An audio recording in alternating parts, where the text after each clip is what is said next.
Hi மக்களே, இவ்வளோ பெரிய ஆளோட பெருசாக இருக்கிற பையில் நம்ம என்னென்ன காய்கறிகள்லாம் வாங்கியிருக்கோம்னு பார்க்கலாம். இந்த வாரத்துக்கு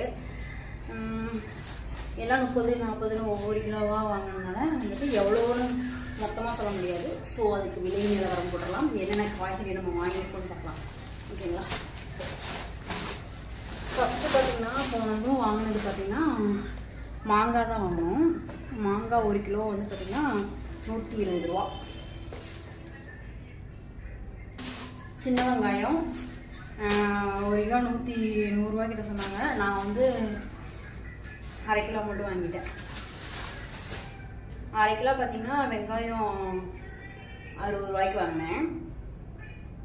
வெள்ளரிக்காய் நானும் வெயிட் லாஸ் பண்ணுவோம்னு சொல்லிட்டு நிறைய ட்ரை பண்ணுறேன். பார்ப்போம் இந்த வருஷமாவது முடியுதான்னு சொல்லிட்டு. அதனால் வந்துட்டு வெள்ளரிக்காய் கிலோ 40 ரூபா சொன்னாங்க. ஸோ வெள்ளரிக்காய் வாங்கிடுச்சு. சிப்ஸ் போடலாம் அப்படின்னு சொல்லிட்டு ஒரு ஐடியா. அன்றைக்கி ஒரு வாழைக்காய் வாங்கி போட்டு ட்ரை பண்ணி பார்த்தேன். பட் நல்லா தான் வந்துச்சு. கொஞ்சம் உப்பு அதிகமாகிடுச்சு. பட் ஸோ வாங்கி பார்ப்போமே அப்படின்னு சொல்லிட்டு இது வாங்கினோம். இதுவுமே வந்துட்டு வாழைக்காய் சிப்ஸ் போடுறதுல வந்துட்டு இதுவுமே கிலோ வந்து 40 ரூபா. இது நிறைய சேனலில் பார்த்துருக்கேன். அதுவும் இல்லாமல் நான் இன்ன வரைக்கும் ட்ரை பண்ணதில்லை இந்த ப்ரொக்கோலி. ஸோ இன்றைக்கி நம்ம ட்ரை பண்ணுவோமே அப்படின்னு சொல்லிட்டு வாங்கினேன். ஆனால் பார்த்திங்கன்னா முட்டைக்கோஸை விட விலை அதிகமாக இருக்குது. முட்டைக்கோஸ் கூட 10 ரூபா 15 ரூபா தான். இது வந்து 50 ருபீஸ். ப்ரோக்கோலி ஏன் இவ்வளோ ரேட்டாக இருக்குதுன்னு சொல்லிட்டு உங்களுக்கு தெரிஞ்சால் கமெண்ட் பண்ணுங்கள். அதுக்கப்புறம் பூண்டு மலை தான் வாங்கியிருந்தோம். கிலோ 120 ரூபான்னு சொன்னாங்க. நான் வந்துட்டு அரை கிலோ மட்டும் 60 ரூபாய்க்கு வாங்கிட்டேன். நல்லா தான் இருக்குது. அது என்ன தெரியும்.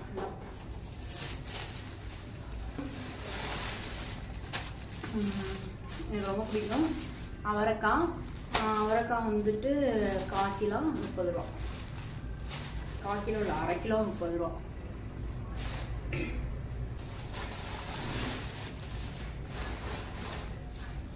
அதுக்கப்புறம் பூக்கோஸ் பார்த்திங்கன்னா வந்துட்டு 10 ரூபாய்க்கு தான் வாங்கினேன். இதில் என்னெல்லாம் இருக்குதுன்னு பார்த்திங்கன்னா வந்துட்டு ரொம்ப நாளாக வந்துட்டு பச்சி மிளகா போடணும்னு சொல்லிகிட்டே இருந்தான். அதனால் வாங்கியாச்சு. எப்படியோ மிளகா வந்துட்டு கால் வந்துட்டு 20 ரூபா மிளகா. கேரட் பீன்ஸ் வந்துட்டு இதில் ரெண்டும் சேர்த்து அரை கிலோ.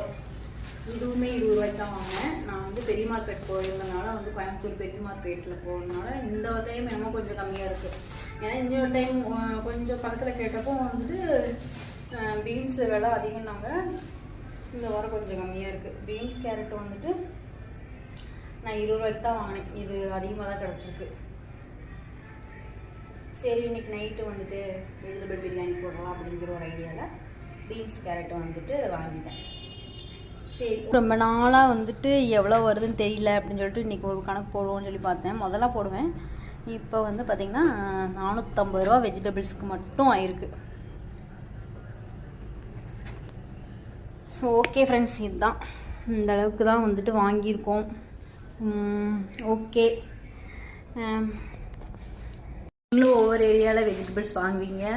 அதோட டீட்டெயில்ஸ்லாம் வந்துட்டு கமெண்ட் பண்ணுங்கள்.